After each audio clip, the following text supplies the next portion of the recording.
기초 GS 수업 시작하도록 하겠습니다. 원래 이제 1교시를 시험 보고 나서 2교시하고 3교시가 주로 이제 2교시는 진도별 내용을 정리하고 그다음에 3교시는 문제에 대한 풀이 그리고 끝나고 나서 첨삭하거나 내용 교정할 게 있으면 이런 식으로 이제 수업을 진행을 하는데 오늘 첫날이라서 일단 1교시에서 여러분들 답안지 쓰는 거라든지 내용을 또 한번 정리하고 그리고 나서 2교시에 시험을 보고 첫날인 경우에 그다음에 3교시에 해당 문제를 풀고 그리고 나서 이제 여러분 답안지를 다시 한번 교정하는 시간을 이렇게 갖는 쪽으로 이렇게 하고 있습니다. 보통 일반 수업까지 하면 5시 반 정도 끝나는데 보통 한 5시 한 15분 정도까지 문제 풀고 그 다음부터 이제 끝날 때까지 같이 이제 답안지를 살펴보는 시간을 하도록 할 겁니다. 작년까지는 기초 GS하고 실전 GS를 거의 비슷하게 운영을 해왔는데 그런 경우에 이제 실전 GS 같은 경우 8문제가 풀로 다 풀기 때문에 한 2~3명 정도 하다 보면 이제 불만들이 이제 그 귀에 들려요. 막, 왜 난 언제 끝나? 뭐 보통 기초 GS 같은 경우에도 한 10분 정도 걸리는데 실전 GS 같은 경우에는 빠르면 15분 이렇게 걸린단 말이에요. 그러면 5명만 하더라도 1시간이 훌쩍 가버리기 때문에 이제 나중에 이제 제가 그 심정을 너무 잘 압니다. 이게 사람이 이게 공부를 하다 보면 유일한 닭이 밥 먹는 것밖에 없잖아요. 그죠? 아침에 와가지고 언제 점심 먹나. 그 다음에 다시 공부하기 들어가기 싫은데 이제 어떻게 꾸역꾸역 앉아있다가 오로지 머릿속에는 저녁밖에 이제 생각이 안 나는데 그러다 보니까 이제 같이 이제 어떤 문제를 얘기하다 보면 이제 시간이 훌쩍 가버리고 그리고 또 저녁 수업 하시는 분들도 있어요.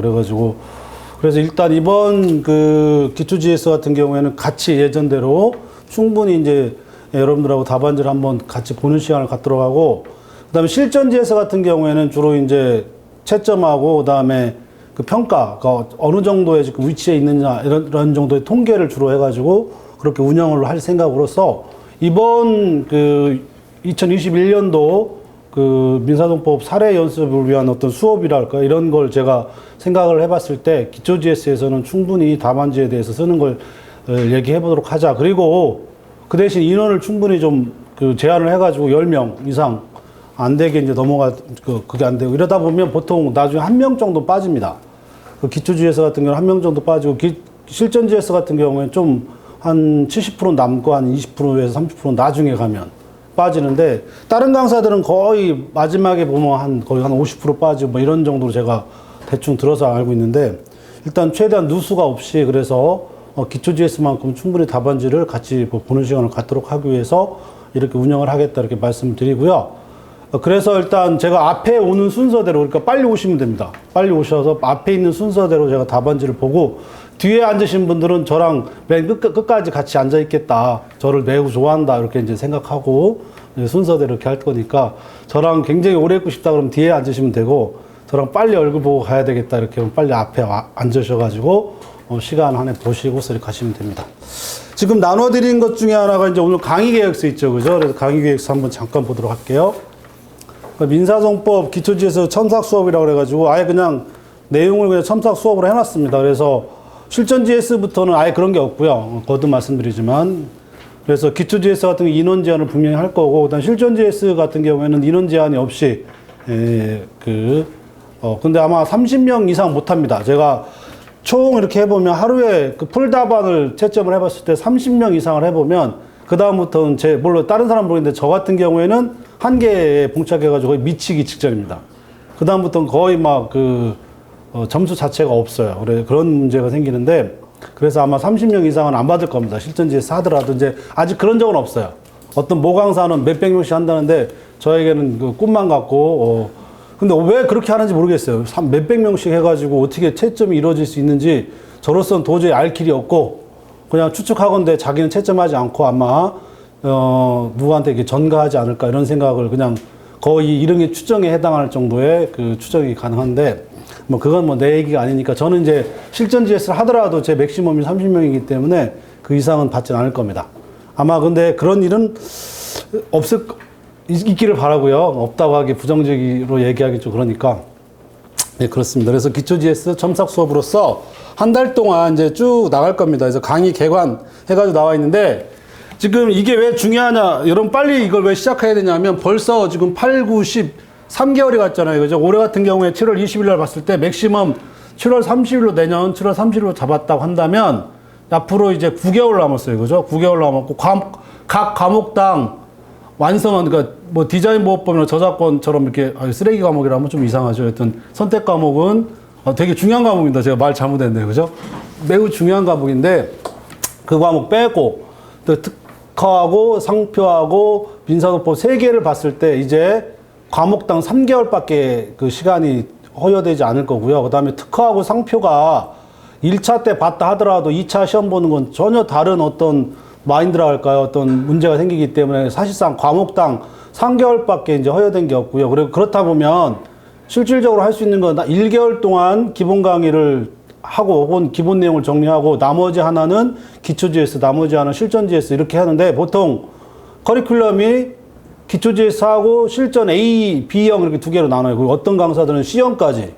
도대체 지금 C형 강사들 이렇게 C형까지 하는 강사들 대체 가끔 이렇게 저한테 이제 갖고 와서 물어보는 문제들이 있는데 정말 C형까지 나오는 그 문제들은 거의 자기 사례집 있는 모든 문제를 다 사례를 만들구나 이런 걸 좀 많이 봤는데 어쨌거나 A형하고 B형 그리고 각 강사들 우리 지금 역삼동에 있는 강사 민사소법 강사들의 답안지를 풀로 모은다 하더라도 최소 이제 A형, B형까지 하면 한 달에 그걸 다 볼 수 있느냐. 아마 동차반들 올해 이제 하셔서 아시겠지만 시험 보기 한 달 동안 열심히 모아놓는데 과연 그 한 달 동안 다 보느냐. 안 봐도 된다고 혼자 위로하고 시험 보러 가잖아요. 그죠? 거의 안 봅니다. 한 달 동안. 그래서 아마 지금도 아마 쌓여있는 게 있거나 혹은 스스로 합격했다고 생각해서 미리 불태워버리는지 몰라도 지금 볼 때는 이제 한 달 동안 3개월 동안에 한 과목을 시험에 합격할 정도로 보기는 그렇게 쉽지 않다. 이렇게 생각하시고요. 그래서 일단은, 9개월 남았지만 이제 오늘 정확히 7월 30일을 맥심으로 봤을 때 10개월?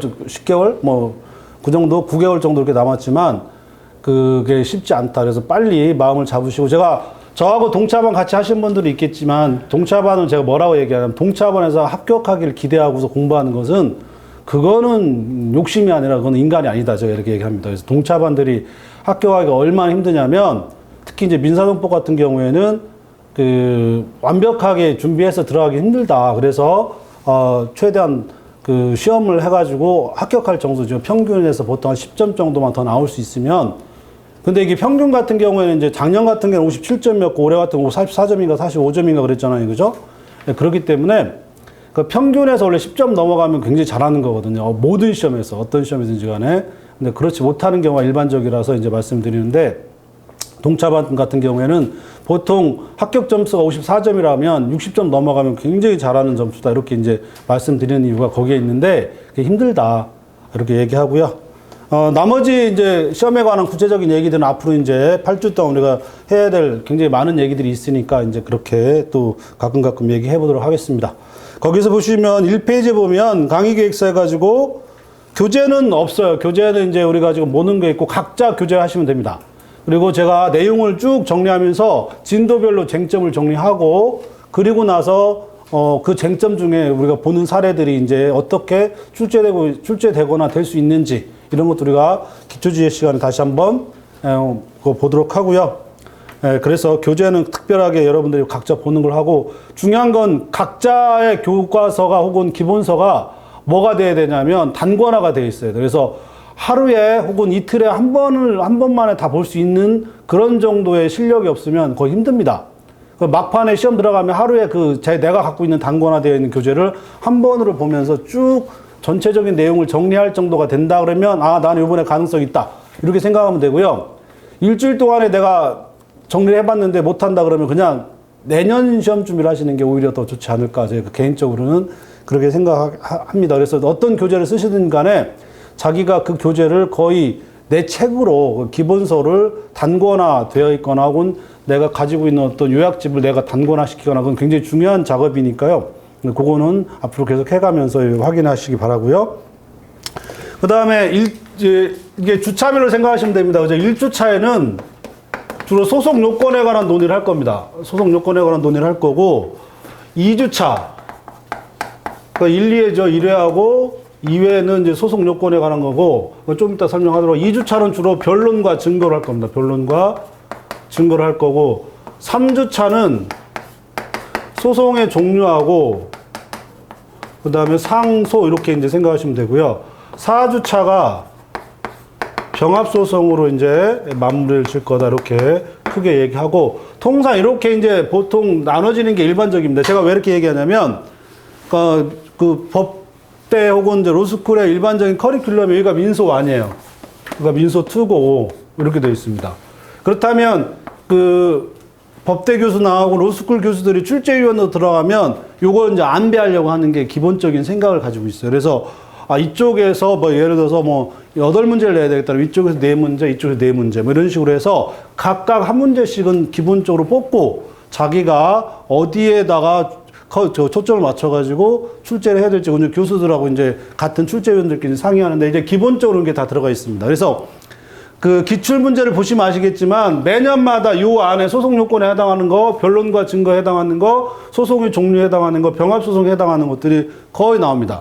특히 이제 문제 수가 많을수록 이게 빠질 수가 없어요. 그래서 몇 년 동안의 기출 문제를 여러분들이 그거를 정리하는 건 매우 의미가 있고요. 그래서 이게 어느 파트에 문제가 있다라고 하는 걸 먼저 범위를 좁혀가면서 자기가 문제를 푸는 거는 하나의 그 문제를 푸는 방법 중에 가장 확실한 방법이니까 이제 그렇게 알아두시고요. 그래서 1회 때, 2회 때는 소송 요건 중에 이제 주로 이제 법원하고, 그 다음에 당사자, 소송물에 관한 문제인데, 소송물에 관한 건 주로 이제 청구의 특정이라고 하는 문제가 생기기 때문에, 그렇게 들어가면 처분권주의 문제까지 같이 들어갈 수밖에 없어요. 그래서 처분권주의가 통상 이제 변론에 들어가 있는데, 요 처분권주의에 관한 깊은 내용은 이제 여기에 들어가서, 하시면 되고, 이제 소송물에 관한 몇 가지 논의는 충분히 할 수 있는 부분이 있습니다. 그래서 오늘하고 내일은 주로 소송 요건에서 반드시 이제 알아야 될 내용이라든지 어떤 문제들을 이제 좀 깊이 있게 좀 고민을 하는 그런 문제들을 좀 뽑아가지고 혹은 한두 문제 또 새롭게 만들기도 해서 여러분들이 11월 한 달 이렇게 정리할 수 있도록 이렇게 하겠다 이렇게 하고 법원도 의미는 있을 수 있어요. 그죠? 법원도 의미는 있을 수 있고 주로 이제 당사자 문제가 해마다 이거 법원이나 소송물 문제는 안 나오는 경우가 있는데 당사자 문제는 안 나온 적은 없어요. 한 번도. 그리고 당사자가 비교되는 게 이제 법정 대리인하고 혹은 비교되는 게 대리인, 임의 대리인하고도 비교가 되겠지만 그죠? 소송 대리인이라고 하는 법정 대리인하고 비교가 되기 때문에 이 문제는 항상 또 검토할 필요가 있다 해서 좀 이따가 다시 한번 간단한 내용을 정리하도록 하고요. 그래서 첫 주에는 소송 요건에 관한 어떤 문제들, 그럼 소송 요건에 관한 기본적인 것은 기본적으로 소각화 문제가 생기겠죠. 그죠? 이 소각화 문제가 생기고, 그다음부터는, 개별적인 문제가 생기는데, 이때 소각화에 대한 어떤 내용들, 결론이 이제 주로 소각화로 나오는 문제들, 이런 것들 한번 이제 기초지수 하면서 1주차에서 이제 살펴볼 것이다. 이렇게 말씀드리고, 나머지 이제 계속 진행하면서 말씀드릴게요. 그래서 1페이지에 보면 1회부터 8회까지 쭉 진도별로 이렇게 제가 해놨는데 이것이 일반 이론 강의라 그러면 쭉 진도대로 나오면 되겠지만 이게 문제풀이 강의 같은 경우에는 이게 어떻게 되어버렸냐면 이제 교차되거나 혹은 중첩되는 경우가 있을 수밖에 없어요. 그죠? 그래서 그런 부분들은 동차반인 경우에는 최대한 그런 부분들을 제외시키거나 진도별로 나가는데 이게 여러분들이 제시잖아요. 그죠? 제시는 이제 시간이 가면 갈수록 이제 절벽에 이제 가게 되는데, 그래서 제시가 합격을 많이 하는 편이에요. 이게 그 절절함이 있잖아요. 그죠? 절절함이 있어야 되는 게 당위인데, 하다 보면 제시인데도 불구하고 이분이 제시인지 동차인지 이런 분들이 꽤 있어요. 그런 분들은 절대 합격을 못 합니다. 그거는 이제 아직 안 친하니까 제가 더 심한 말은 안 하고요. 이제 더 가면서 얘기하도록 하고, 그래서 제가 중간에 중간지대에 있는 분들은 제가 친해져도 얘기를 안 하는데 친해지면 제가 그 합격할 사람하고 반드시 합격할 사람하고 반드시 떨어질 사람은 제가 반드시 얘기해 줍니다. 그래서 반드시 합격할 사람은 제 강사 생명을 걸어요. 너는 합격할 거야. 네가 불합격하면 내가 강사를 안 하겠다. 이런 게 있어요. 아직 강사를 여러분하고 아직 한 거 보니까 아직 이제 그거는 이제 아닌 것 같고, 그리고 또 네가 합격하면 내가 강사를 그만둘 거야. 뭐 이런 경우가 있어요. 거의 없는데 완전히 친해가지고 내가 어떤 말을 해도 얘가 상처받지 않겠다. 이런 경우에 제가 얘기를 해요. 물론 어김없이 떨어집니다. 이렇게 보통 한 3시나 4시쯤에 합격하시는데 제시임에도 불구하고 정신을 못 차리고 계속 그냥 매너리즘에 빠져가지고 그냥 하던 대로 하고 뭐 이런 경우가 있는데 안 됩니다. 이게 왜 그러냐면 1200명에서 200명을 뽑으면 이제 확률적으로 6분의 1이잖아요. 그죠? 확률적으로 6분의 1인데 이 중에 이제 그 3시, 4시생들이 꽤 많단 말이에요. 특히 올해 같은 경우에 제가 장담하는데 동차반들은 예년보다 훨씬 적을 거예요. 거의 적을 거고 제시도 적을 겁니다.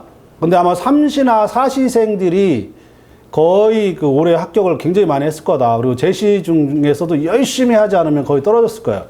왜 이게 어디서 이게 문제가 되냐면 이 민사소송법 이게 평균은 맞출 수밖에 없어요. 보통 53, 4점에서 이렇게 맞추는데 작년 같은 경우나 이전 같은 경우에는 민사소송법이 보통 합격할 정도가 65점이 돼버리기 때문에 그러면 민사소송법 65점을 넘어가면 54점 중에 그 기본적으로 평균이 한 4, 5점은 민사소송법이 가져가 준단 말이에요. 그죠? 근데 올해 민사소송법이 쭉 내려왔음에도 불구하고 상표가 올라가서 평균을 맞췄다고 하지만 이게 동차반들이 조금만 해도 60점 가까이 맞았던 민사소송법인데 동차반들은 제가 볼 때 거의 올해는 꽈락을 연기가 힘들었을 거다. 이렇게 제가 완벽하게 지금 제가 얘기를 하는데 왜 힘드냐면 답안지가 안 돼서 그래요. 답안지가. 그러니까 작년이나 예전 같은 경우에 그냥 내용만 쓰면 그냥 웬만큼 뭐 내용 썼으니까 그러니까 이런 식으로 해가지고 이제 하는데 그게 이제 전체 평균에 이게 총점을 내려버리니까 전체 평균이 힘들고 그래서 3시나 그 절절함 있잖아요. 3시나 4시는 여러분들 한번 3년 동안 지금 그 3시나 4시 한번 본다고 생각해 보세요. 어떻겠어요, 그죠? 그 절절함이 그 답안지에 녹아나야 되는데 그러지 못한다. 그래서 동차반들 합격률은 올해 아마 최저일 거고 그 다음에 제시도 마찬가지고 아마 3시나 4시에서 대부분이 합격한 합격생들이 나오지 않았을까? 저 개인적으로는 그렇게 생각하고 있습니다. 그럴 수밖에 없는 것들은 좀 있는데 하여튼 뭐 그런 정도 하고요. 지금 제가 뭔 얘기하다가 얘기했죠? 하여튼 뭔 얘기하다가 제가 혼자 막 하다가 저기 하니까 일단 올해는 일단 이렇게 하고요. 그 다음에 진도별로 나가고 있죠, 그죠? 그래 1페이지 보고 그 다음에 2페이지로 넘어가시면 최소한의 그 얘기 하려고 그랬죠, 그죠? 답안지를 어떻게 할 것이냐라고 하는 정형성 문제가 있어요, 그죠? 정형성 문제가 있고 제가 이거는 여러분들한테 꼭 말씀드리려고 하는 건데 답안지는 비교적 이제 그 법대 같은 경우에 이제 로스쿨 같은 경우에 답안지 형식을 어느 정도는 의미를 둡니다. 기본적으로 목차를 반드시 잡아줘야 되고 이게 이과생들이 이해가 안 되는 것 중에 하나가 굳이 왜 목차를 잡냐라고 하는데 그러면서 자기도 모르게 목차를 잡고 있어요. 근데 왜 어떻게 무슨 이유로 이런 목차를 잡아야 되는지를 전혀 모르는 상태에서 하는 경우가 꽤 많고 흉내를 내는 경우가 꽤 많아요. 그게 아니고요. 모든 그 인문사회학적인 의미에서의 어떤 의미는 자기가 알고 있는 거 대부분이 다 뭐냐면 설명하거나 주장하는 거잖아요. 그죠? 그 인문사회과학하고 자연과학의 가장 다른 점은 뭐냐면 자연과학은 그냥 현상을 분석하는 거예요. 그냥 그런 것이다. 그렇기 때문에 수학적 사고든 뭐 물리학적 사고든 어떤 것든지 간에 그냥 현상을 그러니까 분석하는 게 끝이에요. 그 다음부터 이거 왜 하냐고 이런 경우가 있잖아요. 그죠? 제가 아주 뭐 에피소드라고 하면 그런 게 있는데 제가 고등학교 때 생물을 하는데 이게 약간 이제 비인도적인 문제인데 고등학교 때 생물을 하는데 생물을 이제 완하고 이제 그 문과 같은 경우 완까지만 하고 이제 이과 같은 경우 투까지 하는데 그러다 뭐 유전적 어쩌고 저쩌고 하면서 뭐 얘기하냐면 이제 그 인간하고 그 수업 시간에 그 생물 선생님이 수업 시간에 인간과 그 다음에 원숭이가 교배할 수 있느냐 뭐 이런 얘기 쭉 하는 거예요. 그 생각을 해보다 보니까 이게 인문학적으로 사회과학적으로 인간과 원숭이가 교배를 했을 때 어떤 현상이 일어날 것인가를 수업을 듣고 있는 그 자체가 매우 이상하잖아요. 그죠? 물론 이과생 여러분들은 지금 하나도 안 이상하다고 생각하는 모양인데 문과생인 나는 굉장히 이상했어요. 그래가지고 제가 수업 시간에 그 생물 선생님한테 어떻게 인간과 원숭이가 교배해서 나오는 어떤 결과를 얘기할 수 있냐. 이게 인간적으로 얘기할 수 있냐. 그래서 그 생물 선생님이 내가 지금 생물하고 있지 지금 내가 사회과학하고 있냐고. 내가 윤리하고 있냐고. 그다음부터는 그 생물 선생님이 시간대마다 나와가지고 날 팼어요. 안 떠든데도 떠든다고 패고 막 이러는데 시간이 지나고 나니까 어느 정도 이해가 됐어요. 그런데 이제 맞은 건 아직도 복구를 못하고 있는데 내가 어느 순간에 내가 그 생물 선생님 길 가다 보면 내가 그만 맞은 만큼 내가 팰 생각인데 아직도 못 보고 있는데 제가 드리려고 하는 얘기는 여튼 그러니까 자연과학 하시는 분들은 현상을 그냥 분석하면 끝이지만 지금 가장 대표적인 사회과학 중에 법학이 있잖아요.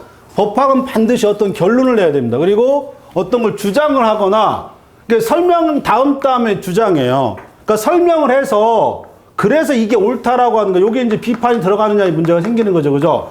그래서 설명과 비판을 하고 주장까지 가는 건지, 그냥 단순히 설명으로 끝날 건지, 어쨌거나 목적은 있어요.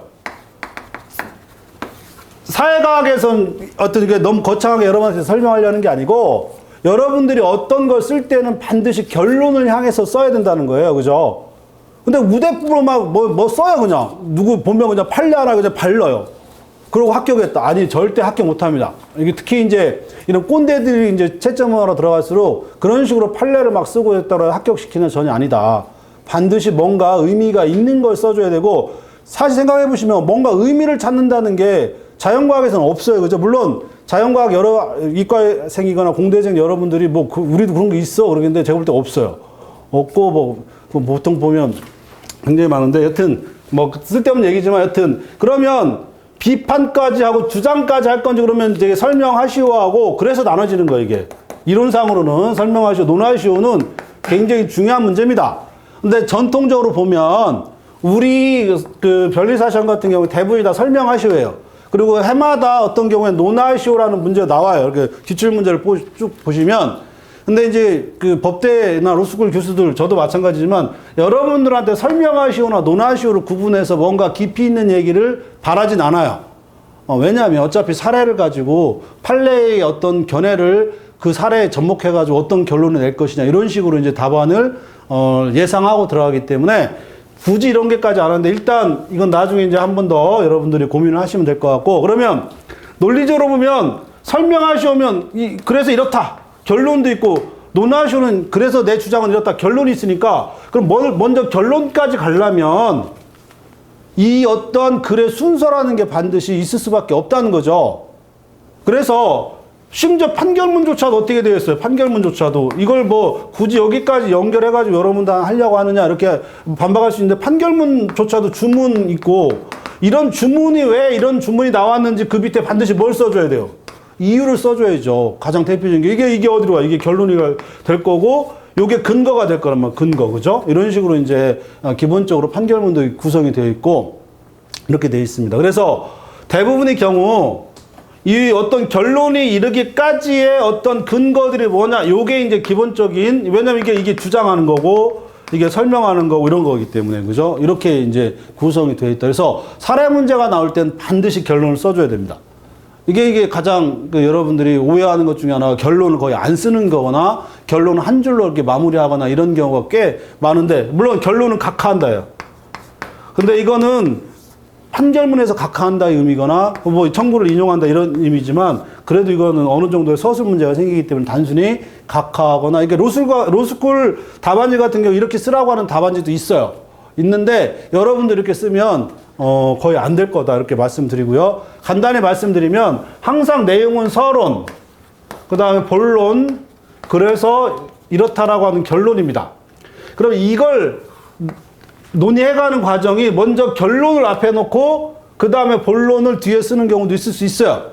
이걸 이제 보통 논증한다거나 이렇게 얘기를 하는데, 거기 밑에 이제 그런 내용들이 나와 있어요. 지금 여러분들이 시간 있을 때 꼭 읽어보시길 바라고. 그래, 논증형이 있고, 그 다음에 그 변호 당사자형이 있고, 이렇게 이제 제가 밑에 이제 그 2페이지, 3페이지 쭉 이렇게 해놨는데, 지금은 일단 시간 있을 때 이런 것들은 이런 내용들이 이렇게 구성이 되어 있다라는 정도로 보시고, 우리는 어떻게 정형화시키면 되냐면, 서론이라고 하는 거는 내가 이 결론에 이르기까지 내가 무슨 내용을 써야 되겠다라고 하는 걸 제시를 해주는 거예요, 제시를.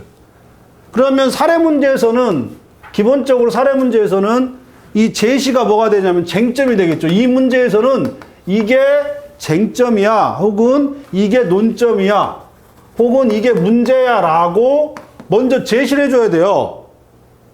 내가 앞으로 요걸 설명할 겁니다. 내가 앞으로 이거에 대해서 이러한 주장할 겁니다라고 앞에다 반드시 써줘야 돼요. 물론 이거에 대한 배점은 있을 수도 있고 없을 수도 있어요. 그러나 글을 쓰는 사람들은 반드시 이걸 써줘야 됩니다. 그래서 웬만한 모든 답안지에 아무런 생각 없이 쟁점의 정리, 논점의 정리 혹은 문제의 소재를 쓰는 게 아니고 내가 이런 결론을 향해 이런 문제, 네가 나한테 주어진 문제에 대해서 내가 이러한 주장, 이러한 설명할 때 그거의 가장 일반적인 내용, 그 핵심적인 내용이 이겁니다 해놓고 그 핵심적인 내용이 대개 한 2개 정도. 왜냐하면 이건 연동이 되어 있기 때문에 그래서 본론을 1대 1대 2가 아니라 1대 2, 3, 2대 3이나 1 이렇게 나가야 돼요. 그래서 본론은 보통 제시된 것들을 보통 요 안에 2번 내지 3번 내지 4번까지 그리고 5번 결론 이렇게까지 가야 되는데 이거는 이제 20점인 경우에는 결론 5번까지 가는 건 문제가 없는데 10점인 경우에 결론을 5번까지 가는 건 매우 서술이 난잡해져요. 그러니까 목차가 4번을 넘어가면서부터는 이 목차 자체가 매우 난잡해지고 그다음에 그 정리가 안 돼 있기 때문에 다시 한번 말씀드리지만 10점인 경우에는 목차를 4번으로 20점인 경우에는 목차를 5번까지 내가 잡아주겠다 이렇게 생각하시고 목차를 한번 잡아볼 생각을 하시고요. 여기에서 본론에다가 내가 어떤 내용을 써야 될까? 이것도 제시된 쟁점 1 그 다음에 제시된 쟁점 2 이렇게 이제 잡으셔야 됩니다. 그 쟁점 1과 쟁점 2는 구체적 사례를 통해서 이제 오늘 여러분들하고 같이 이제 답안지를 보면서 얘기할 건데 이때부터 이제 기본적인 서술 능력이 생겨요. 일단 이 시간 여러분들한테 말씀드리려고 하는 거는 10점은 목차 4를 결론으로 한다. 20점 목차 5를 결론한다. 근데 6번까지 목차를 잡으면 그냥 떨어졌다. 이렇게 생각하시면 됩니다. 그거는 정리가 안 됐다는 거기 때문에 문제에 대해서 답안이 정리가 안 됐다는 얘기이기 때문에. 그래서 여러분들 주위에 내가 누굴 꼭 타겟을 잡아가지고 씹으려는 게 아니라 여러분들 주위에 답안지가 막 6, 7 이런 답안지 보면 떨어져요. 그리고 올해 같은 경우에 제가 나중에 좀 친해지면 알겠지만 누구 답안지를 그대로 흉내내서 썼다 그러면 거의 떨어집니다. 왜냐하면 그거는 그 문제에서 전체적인 내용을 설명할 수 있는 어떤 방법들이 없기 때문에 말씀드리는 거예요.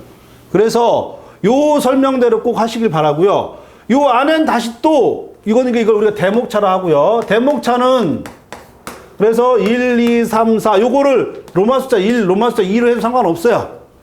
근데 이거는 뭐 1로 하든 2로 하든 상관없는데 그냥 저는 여러분한테 통일적으로 1, 2, 3, 4로 하겠다 이렇게 말씀드리고요. 그러면 요 안에 요 쟁점에 대한 서술을 해야 될 거 아니에요. 그죠? 서술해야 되기 때문에 요 쟁점을 또 풀었어야 됩니다.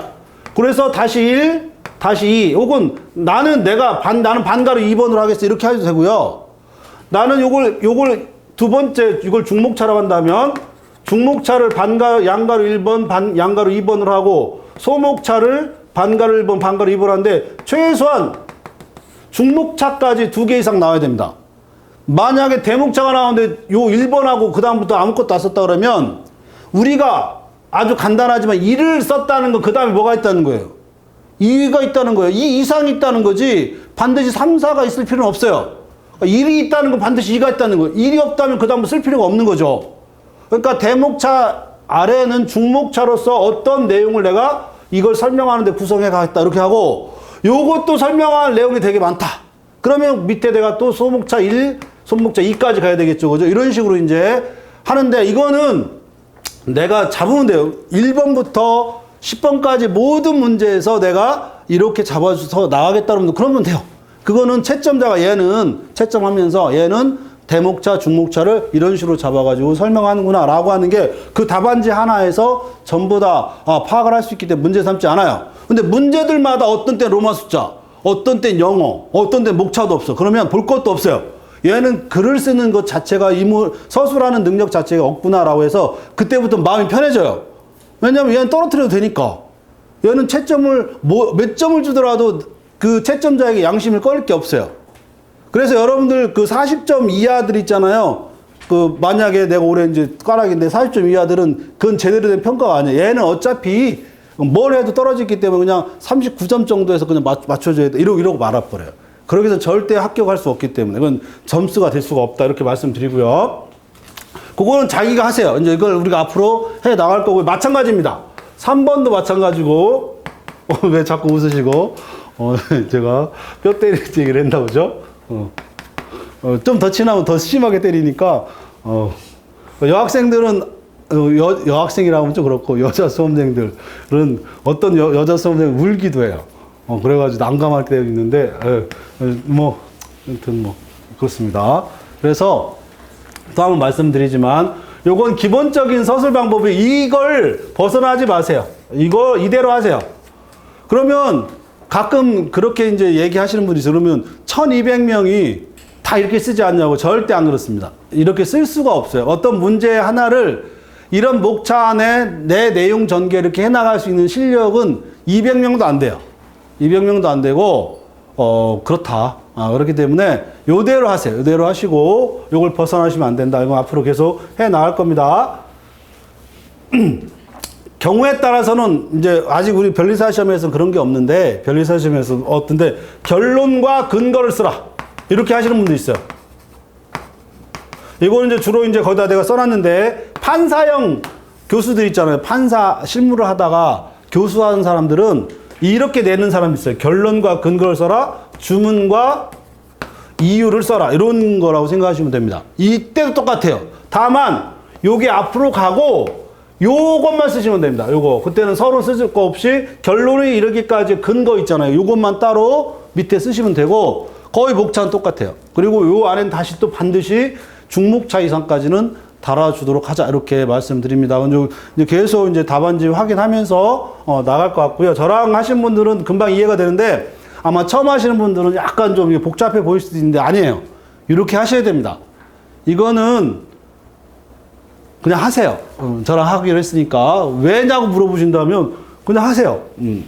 이거 더 심한 얘기도 할 수 있는데 더 왜 논리적으로 더 심한 얘기를 할 수 있는데 우리가 시험 보면서 무슨 그런 깊이 있는 서술 방식에 대한 사회과까지 할 필요는 없잖아요. 그죠? 이렇게 해오는 게 일반적인 법대 교수들의 일반적인 방법이니까. 그리고 그 사람들 채점 하나 들어가는 교수들은 다 이 시각을 가지고 들어가고 있기 때문에 하라는 거예요. 그래서 제가 얘기하는 것 중에 하나가 5 이상 넘어가는 답안지 쓰는 사람들을 보면 도대체 얘네들은 무슨 생각을 가지고 이런 답안을 만들었을까? 라고 촬영을 안 할 때 더 심하게 욕할 겁니다.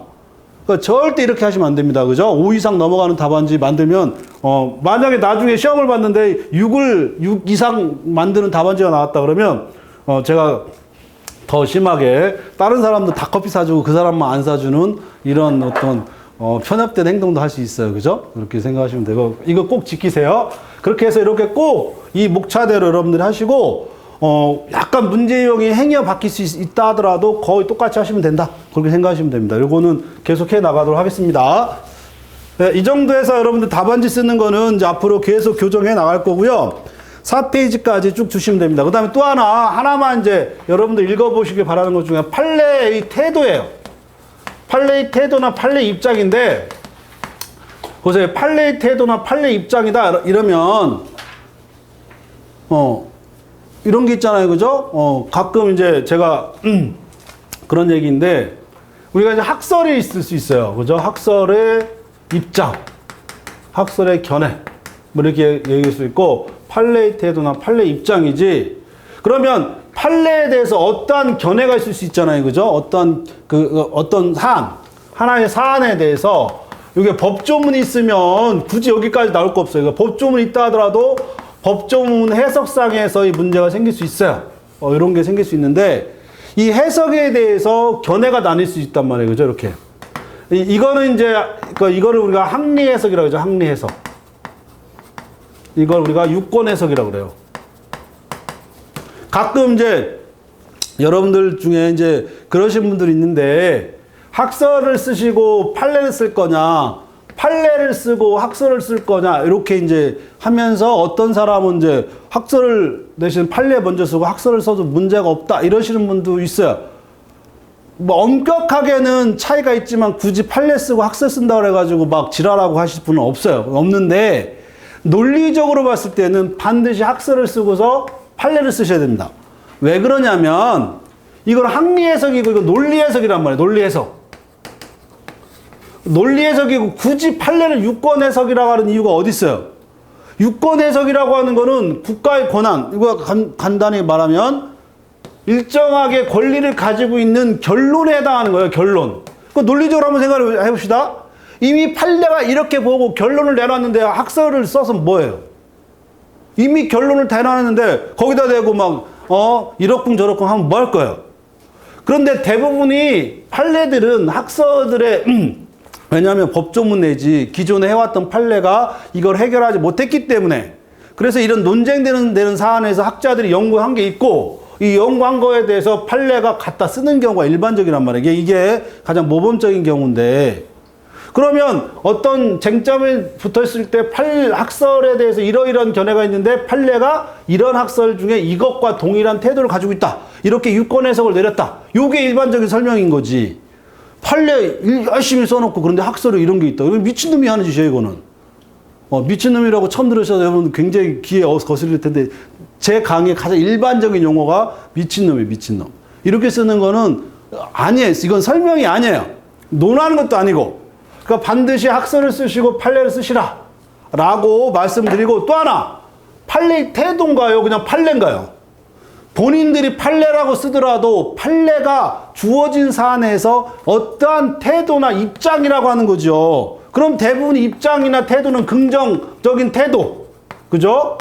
부정적인 태도. 제가 항상 제가 이혼을 얘기하고 있는데 이혼에 대해서 긍정적인 태도가 있는 친구들이 있고 이혼에 대해서 부정적인 태도가 있는데 대부분이 다 결혼하기 전부 다 이혼에 대해서 부정적인 태도를 가져요. 그럼 결혼하고 나서 한 10년쯤 가면 거의 99%가 긍정적인 태도를 갖습니다.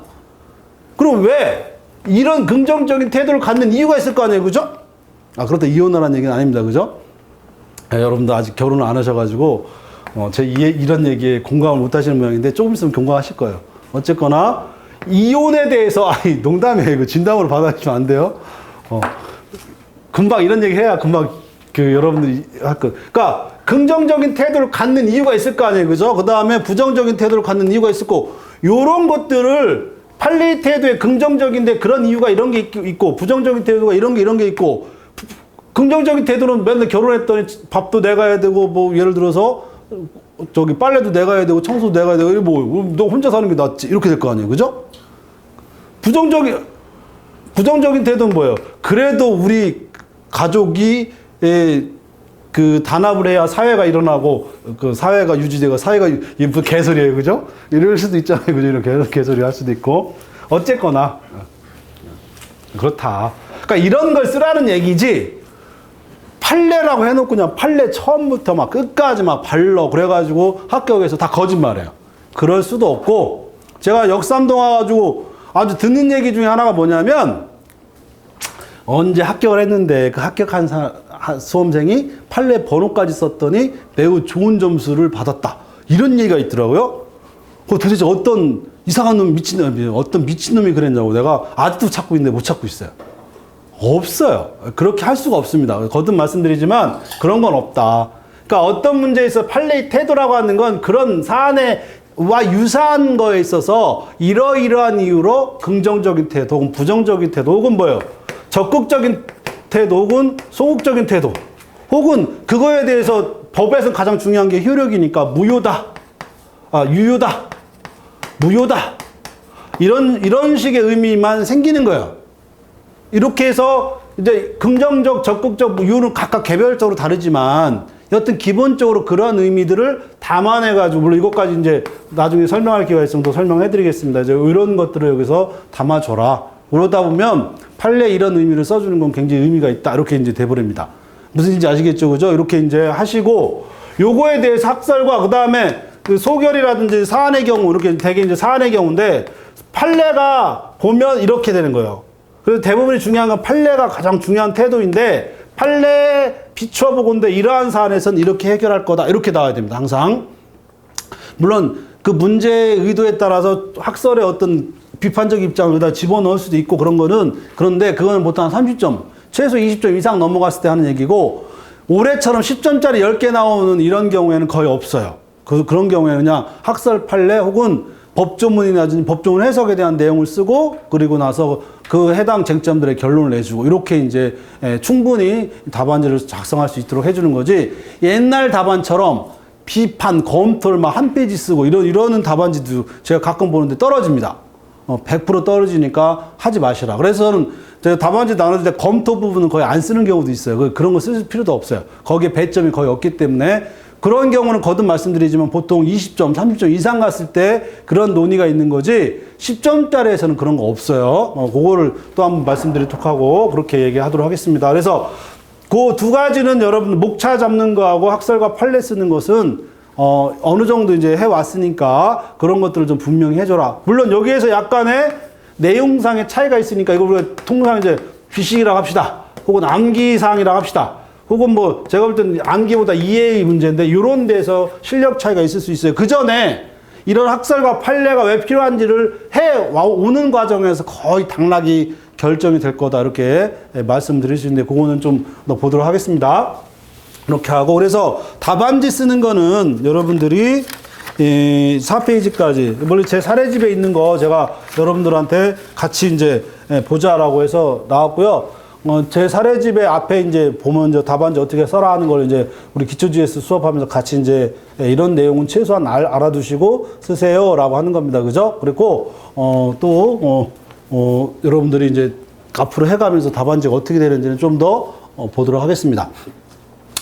네, 올해 제가 재밌는 것 중에 하나가 약간의 바이럴 광고일 수도 있는데 올해 제가 한 명은 거의 이 합격자 발표하기 이전부터 내가 동차반 중에 박소영이라고 하는 올해 이제 합격했는데 그 동차반에 박소영이라고 하는 수험생이 있는데 이게 동차반인데 동차반 중에 답안지를 어떻게 이렇게 쓸 수 있냐라고 하는 수험생이 하나 있었어요.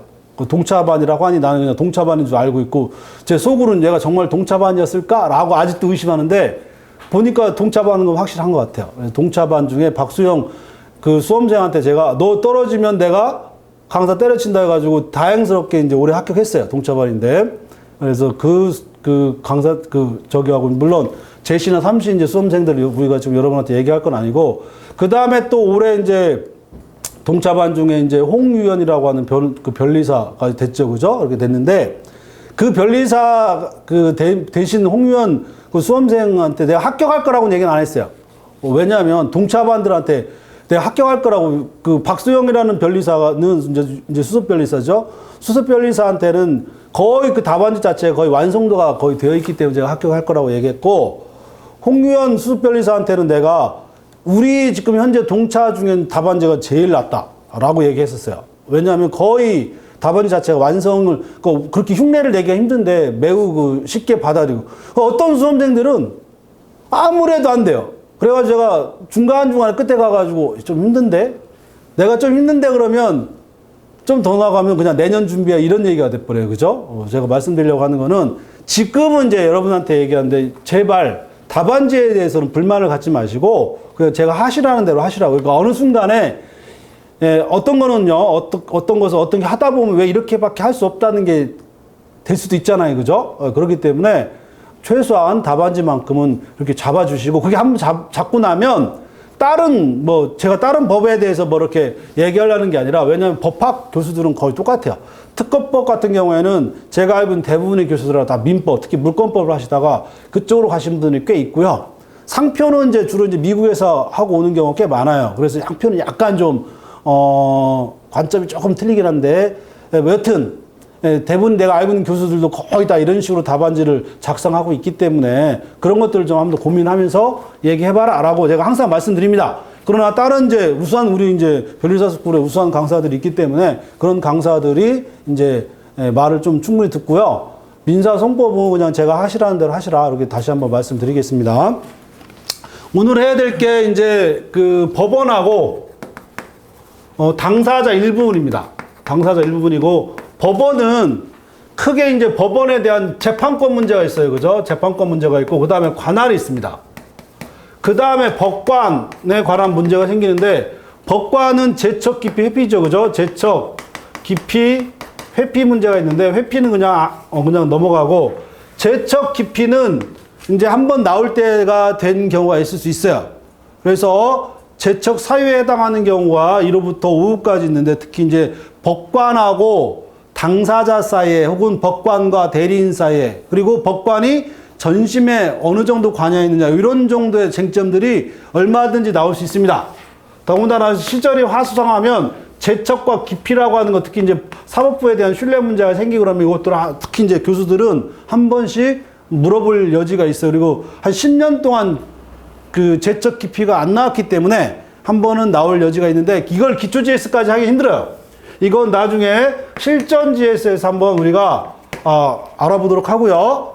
실전 GS 할 때 GS가 제가 가본 얘기인데 아무리 봐도 그룹 스터디밖에 없어요. 이거. 그죠? 다른 거 있으면 다른 단어 조합이 생길 여지가 없는 것 같아요. 그래서 지금 그룹 스터디 하는데 그룹 스터디 꼭 하세요. 그러면 그룹 스터디 할 때는 이 답안지를 보는 눈을 가지고 이제 하셔야 되는데 그거는 이제 지금 쓸데없는 얘기니까 일단 요거 실전 GS 하도록 하고요. 재판권하고 관할은 올해 같은 경우에 이제 준비할 때가 됐죠. 보통 5년에 한 번씩 나옵니다. 그러면 2017년도인가 한 번 나왔고 그다음에 20년도인가에 재심법원에 대한 관할 문제가 나온 적이 있어요.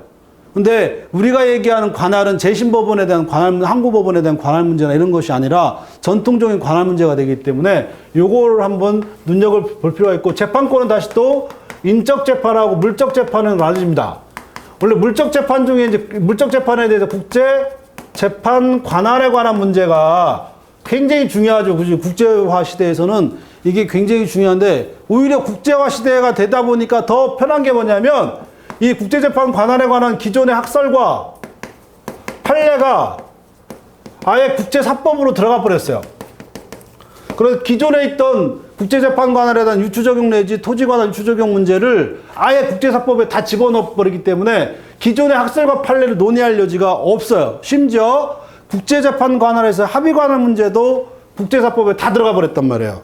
그래서 국제재판 관할이 원래는 매년마다 이건 나온다 그리고 우리 실제도 나왔던 적도 있고 한 10년 됐지만 그러다가 이게 국제사법으로 들어가 버렸기 때문에 오히려 이게 위험성이 적어졌어요. 왜냐하면 이걸 내려면 국제사법 조문을 주어줘야 돼요. 그러면 시험지 안에다 국제사법 조문을 줘야 되는데 그러면 이게 국제사법 중에 국제재판 관할인 걸 다 보여주기 때문에 심지어 국제적 중복소송 문제도 국제사법 속에 다 집어넣었단 말이에요. 그래서 이게 이제 더 이상은 의미가 없다라고 하는 것이고 그러면 재판권에서 남아있는 건 뭐밖에 없어요? 인적 재판권에 관한 문제가 생기죠. 그죠? 요걸 재판 관할권 문제라고 하기도 하고 그냥 재판권 문제라고 하는데 일단 재판권으로 이제 파악을 하셔야 됩니다. 그래서 인적 재판권은 면제 여부가 문제가 되죠. 그죠? 면제 여부가. 그러니까 면제 여부가 문제가 되는데 면제를 절대적으로 할 거냐 상대적으로 할 거냐 견해의 문제죠. 절대적 면제주의 상대적 면제주의. 우리 판례가 상대적 면제주의인데 이 상대적 면제주의임에도 불구하고 이거에 대한 구체적 사례 적용은 다르단 말이에요. 그죠? 이 사례 적용에 대해서는 우리 판례가 그때그때마다 상대적 적용이 상대적 면제라고 해놓고 그리고 뭐요? 이거는 상대적 면제주의에 해당하지 않는다 해가지고 주로 이제 미군 우리가 약한 존재 이거 잠은 정치적으로 가버리니까 조심해야죠. 하다 보면 저도 모르게 얘기하니까 그냥 알아두시고 여튼 우리는 어디엔 약해요? 미국한테는 약해요. 더군다나 미국 군대는 더 약하죠. 그죠? 그래서 미군 부대에서는 되게 이게 엄격하게 적응하고 있다 이런 정도에서 이 판례에 대해서 교수들이 엄청나게 비판하고 있습니다. 그래서 어떤 누구도 민사소법 교수들은 요 상대적 적용 문제에 대해서 미군 부대에 있어서의 추심 명령에 관한 상대적 절대적 재판관할 면제에 대해서 매우 비판적인 견해를 갖고 있다 해서 어느 순간에 나올 수 있어요. 또 하나 알아두는 건 이 물적 재판 관할 문제라든지 여기까지는 주로 관할에 관한 모든 문제는 각하가 없습니다. 각하가 없어요. 각하가 없고 어디로 가 이거는? 이송으로 가잖아요. 그죠? 그래서 이게 이 법원에 있어서 가장 특징적인 것 중에 하나가 관할 문제는 각하가 아니라 이송이라고 하는 결론이 간다라고 하는 게 굉장히 중요한 문제고 그러니까 어떤 문제든지 간에 이송은 반드시 연결해서 나올 수밖에 없습니다.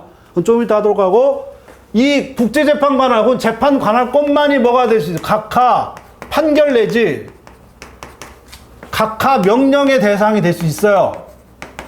근데 이런 판례가 그렇게 많지 않습니다. 그래서 재판권이 흠결되었을 경우에는 각하 판결 내지 각하 명령이 논의가 될 여지가 있다. 그러니까 우리가 소송 요건이라면 법원 당사자 소송물인데 당사자나 소송물을 흠결이 생기면 당사자의 요건 흠결, 소송물 요건 흠결이면 전부 다 각하 판결로 가버리지만 법원에 관한 것 중에 각하 판결에 해당하는 건 뭐밖에 없어요? 재판권밖에 없어요. 재판권 중에 인적 재판권밖에 없고 물적 재판, 국제재판 관할도 이론상으로는 각하 판결이 나와야 되는데 이게 우리나라 법원이 관할을 배제한다라고 하는 건 상식적으로 있을 수 없어요. 우리나라 서울중앙지방법원 서초동 넘어가 보면 서울중앙지방법원에서 누가 소송을 해왔는데 우리나라 법원 관할이 아니니까 각하 이런 거 없어요. 우리나라한테 오면 요 국제사법의 규율의 범위에 해당된다면 전부 다 뭐예요? 다 사건 관할을 다 인정해버리기 때문에 그런 것이 이제 국제사법의 역할이에요. 만약에 국제재판 관할인데 우리나라 법원에 관할이 없다 이래버리면 그러면 이제 각하 판결이 생길 여지는 있어요. 근데 거듭 말씀드리지만 대부분 이제까지 나왔던 판례들은 그러니까 국제사법이 나오기 전에 판례들은 어떤 판례들이냐면 왜 우리나라 재판권을 배제시키냐 이런 논의가 생겨요. 그러니까 이것도 기본적으로 임의관할을 전제로 한 이송 문제가 생기기 때문에 요렇기 때문에 이거 이송으로 넘어가거나 이런 문제가 생길 여지는 있어도 각하 판결이 생길 여지는 없다. 그래서 그것도 한번 눈여겨보시고요. 아마 안 나올 겁니다. 나오게 되면 국제사법을 부여해버리기 때문에 이러면은 이제 이게 그 시험의 의미가 없어지잖아요. 이러면 거의 실력 측정이 안 되기 때문에. 그래서 그래도 혹시 올라가지고 한번 말씀드리고 결국 시험에 나온다면 뭐가 나올 여지가 있어요, 지금? 관할의 시험에 나와야 되겠죠. 그죠? 관할은 이제 관할 문제는 이제 두 가지로 보셔야 됩니다. 법정 관할에 관한 문제하고 그 다음에 임의 관할 문제가 하나로 보셔야 되고 그 다음에 전속 관할하고 그 다음에 죄송합니다. 거동 관할하고 그다음 전속 관할하고 임의 관할을 두 개로 나눠서 보셔야 돼요. 기본적으로 순서는 이게 우선입니다. 이게 우선이고 그러니까 이게 전속 관할 문제냐 임의 관할 문제냐로 먼저 보셔야 됩니다.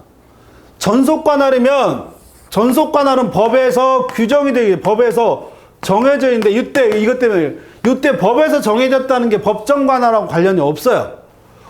전속 관할은 법에서 아예 관할의 어떤 변경 자체를 인정하지 않겠다라고 하는 것이기 때문에 가장 대표적인 게 뭐예요? 신급 관할의 법정 관할이죠.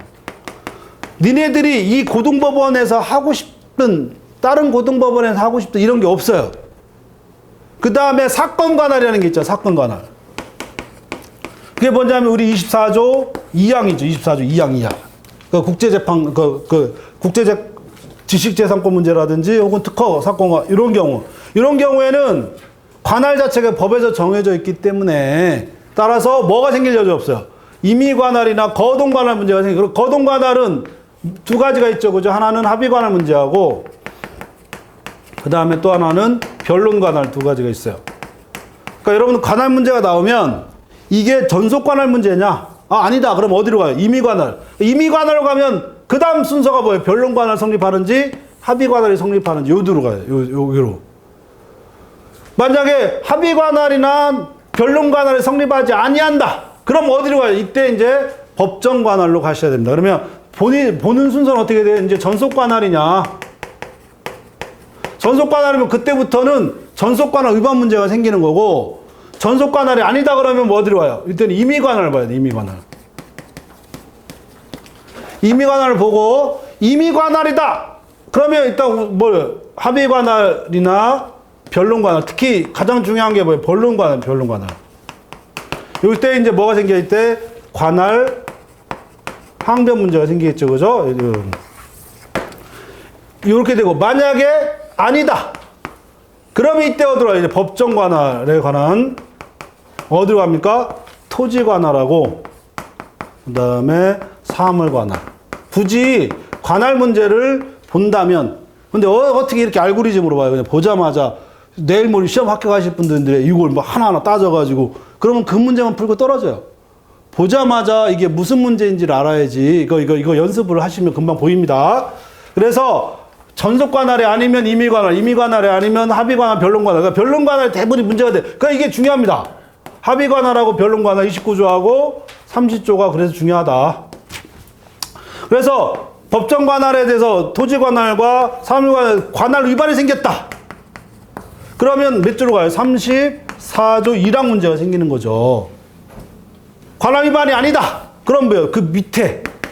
그러면 이건 관할이 아닌 데서 관할로 이송하는 문제가 생기는 거고, 나머지는 관할 있는 데서 어디로 이송하는 거? 관할 있는 데로 이송하는 거니까. 그럼 이때부터 38조, 39조에 있는 이송의 구속력하고 즉시 항고 문제가 여기서부터 생기겠죠. 그죠? 이런 식으로 문제를 풀어 나가셔야 됩니다. 요것들이 여러분 문제를 보자마자 바로 연결이 돼야 되는데, 토지 관할 들어가면서 토지 관할에 뭐 보통 재판적이 있고 특별 재판적이 있고 특별 재판 중에 관련 재판적 이거 언제 이거 다 그러니까 보자마자 이걸 따져야 되는 문제인지, 합의 관할에 관한 문제인 건지 변론 관할에 관한 문제인 건지가 이게 관할 들어가면서 여러분들이 딱 보여셔야 됩니다. 안 되면 이런 식으로 따져 들어가는 수밖에 없어요.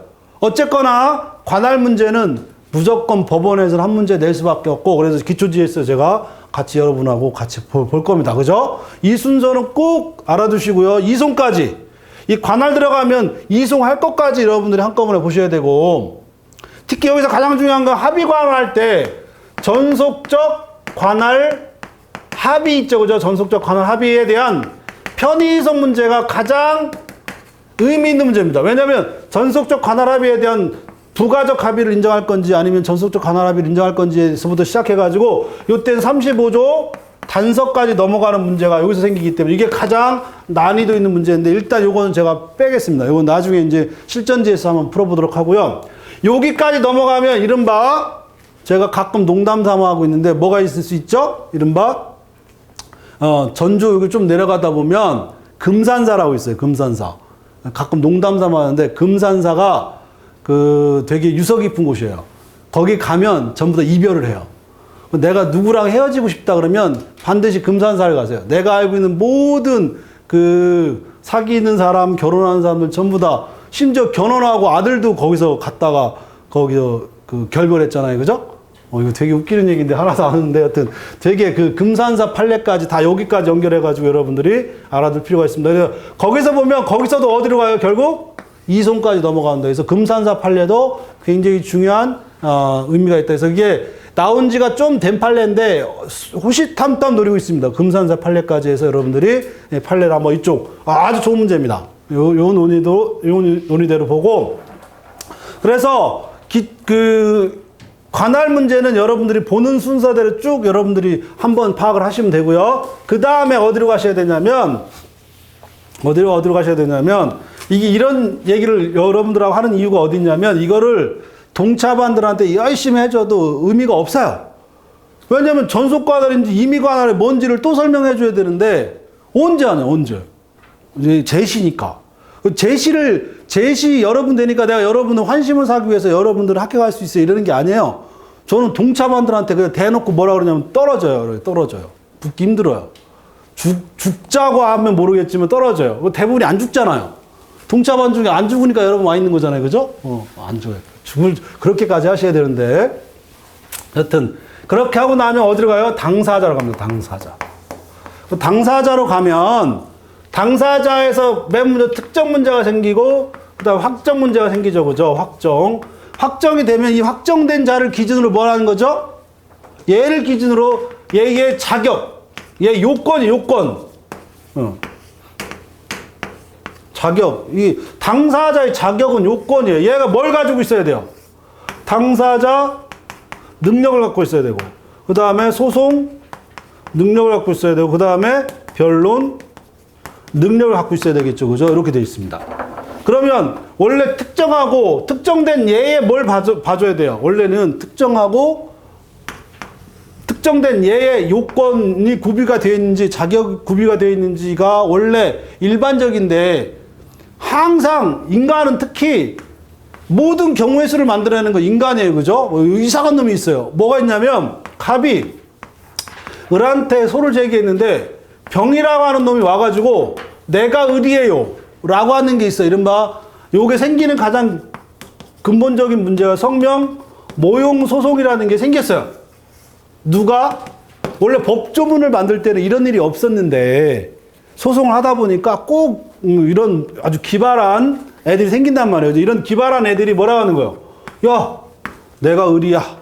아니, 성명. 그러니까 이거 어떻게 할 거냐면, 그러니까 법조문 아무리 봐도 이런 걸 대비해서 생기는 건 없단 말이에요. 그러니까 이거를 학자들이 그럼 예로 당사자를 할 건지 성명 모용소서 모용한 예를 그러니까 우리가 용어로 피모용자. 그러니까 얘가 모용자예요. 그죠? 예로 당사자를 할 건지 예로 당사자를 할 건지에 대한 논의가 필요하잖아요. 그죠? 그래서 표시설, 의사설, 확정설 이렇게 아니 그 행위설 이렇게 해가지고 판례가 어디에 있다? 표시설인데 이 판례를 해석하는데 이거를 실질적으로 봤다 해가지고 실질적 표시설 이렇게 얘기합니다. 요거의 차이점이 어디가 있어요? 해서 제소전 사망자에 대한 논의가 생깁니다. 이 제소전 사망자에 대해서 이 제소전 사망자를 상대로 한 소송에서 상속인을 당사자로 볼 거냐? 원래는 뭐 때문에 생긴 거라 했어요? 성명 모용 소송 때문에 생겼던 이 문제가 제소전 사망 또 어디? 법인격 부인론까지 연결이 돼서 나오는 거고요. 그 다음에 요것과 관련돼서 하나 논의가 있는 게 표시정정 문제가 생길 수 있어요. 올해도 나왔지만 올해는 표시정정의 기본적인 문제는 아니고 그냥 법인하고 대표자는 인격이 다르기 때문에 표시정정 논의를 할 여지가 원래 없었어요. 그건 다른 문제고 표시정정 문제가 왜냐하면 이 표시정정은 뭐와 상관이 없어요. 반드시 피모용자, 모용자, 제소전 사망자와 상속인, 법인격 부인론죄 법인하고 대표자 이 두 개의 인격체가 문제가 되는데 표시정정 같은 경우에는 두 개의 인격체가 없어요. 박종선하고 누구랑 똑같아? 박종선하고 박종희하고 똑같아요. 그러니까 이런 경우에는 동일한 인격체이기 때문에 이 어떤 학설의 의미 자체가 없어져 버려요. 그러니까 이거를 어디다 집어넣으면 동일성이 인정되는 경우에 이거를 당사자 확정에다 집어넣고서 설명하다 보니까 여러분이 가장 이해 안 되는 것 중에 하나가 표시정정 문제. 표시정정 문제는 원래 당사자 확정으로 들어가는 게 아니에요. 원래 동일한 사람인데 두 개 이상이 있을 때 이놈으로 할까 저놈으로 할까 하잖아요. 그죠?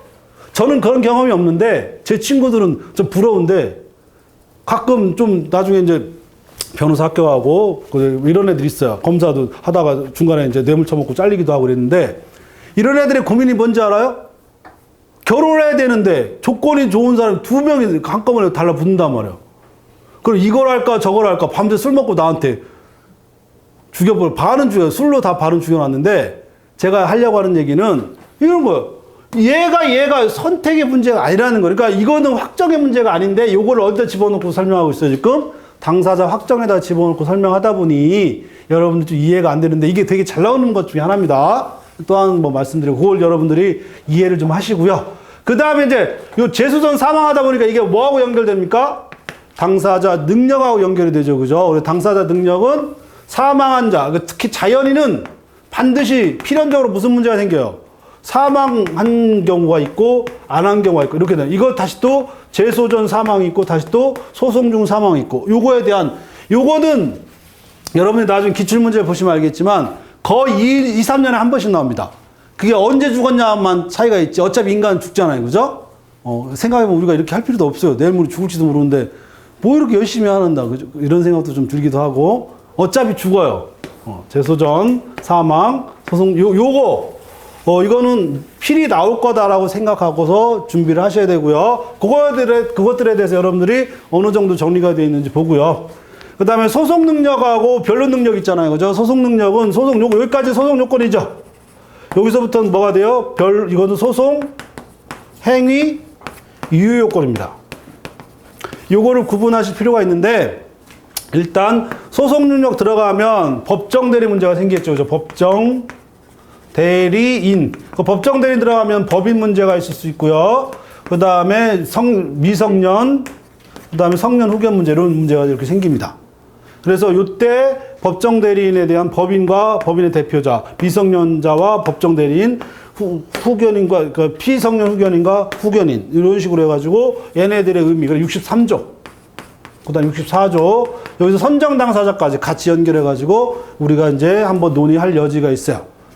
그리고 여기까지가 일단 오늘 같이 한번 보도록 할 겁니다. 시간이 없어 가지고 또 좀 더 다른 날은 오늘 첫날이고 이거 그냥 처음이라서 대략 다른 때 좀 더 깊이 있게 할 건데 왜냐 앞에 이제 설명하다 보니까 여기까지 오늘은 볼 거고 내일은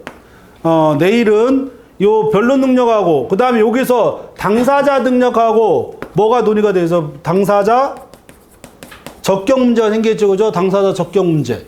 그다음에 소송물로 들어가면 소송물로 들어가서 소송물에 대한 소재기, 소송물이라는 건 청구의 특정이니까 소재기 문제가 생기겠죠. 그죠? 소재기 효과까지 해가지고 한꺼번에 또 내일 같이 이렇게 풀어볼 겁니다. 그래서 이렇게 됐을 때 결국 법원은 재판권 빼고는 이속 문제가 생기니까 각각 문제가 안 생기지만 당사자와 소송물 같은 경우에는 흠결이 생기면 뭐가 생기겠어요? 각하 문제가 생기겠죠. 각각 판결 문제가 생기는데 왜냐하면 당사자와 소송물은 소송 요건이죠. 이 소송 요건은 어디에 규정되어 있냐면 민사소송법에 규정되어 있습니다.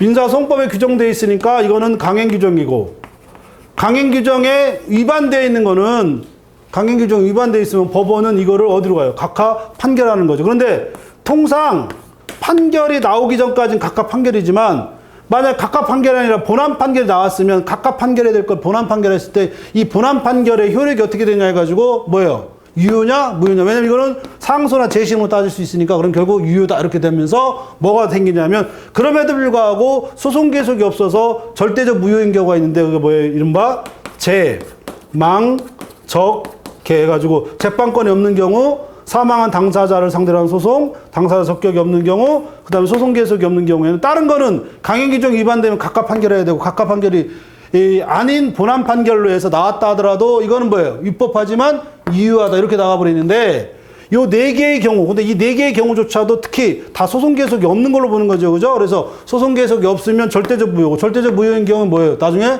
소송 종료 선언해야 된다. 이렇게 되는 거죠. 그 소치하 같은 경우 올해는 뭐였어요? 소치하가 됐으면 더 이상 소송 계속이 없으니까 이때도 어디로 가야 돼요? 소송 종료 선언 이렇게 이런 식으로 가게 될 거다. 이렇게 얘기하시면 됩니다. 이런 정도로 한번 대략 첫날에서 여러분들이 진도별로 쭉 한번 정리하도록 하고 나머지 구체적인 진도는 오늘 시험 보면서 이제 이 문제 풀이하면서 같이 이렇게 살펴보도록 하겠습니다. 혹시 질문 뭐 앞으로 계속 볼 거니까 질문들은 열심히 이제 궁금하신 거 하시도록 하고 이때부터는 한 5분 정도 쉬었다가 1시간 동안 60분 동안 4문제를 풀 겁니다. 보통 1번이 30점짜리가 있을 수 있고 1, 2번 그냥 25점, 25점에서 50점을 맞출 거예요. 그래서 50점짜리 1시간 동안 볼 거고요. 보통 4문제 내지 5문제 정도. 그 다음에 1시간 끝나고 다른 날은 2교시에 내용 정리하고 3교시에 사례 풀이하고 그리고 끝나면서 같이 여러분 순서대로 그러니까 빨리 끝나고 싶으면 이게 올해부터 제가 만든 규칙이에요. 무조건 앞으로 가야 되겠다. 요 앞으로 오시면 돼요. 빨리 끝나고 싶으면. 그렇게 해서 빨리 끝나고 싶으면 빨리 가시고 나는 너랑 계속 있고 싶어 뭐 이렇게 있고 싶어 이러면은 뒤에 오시거나 아예 끝날 때쯤 오세요.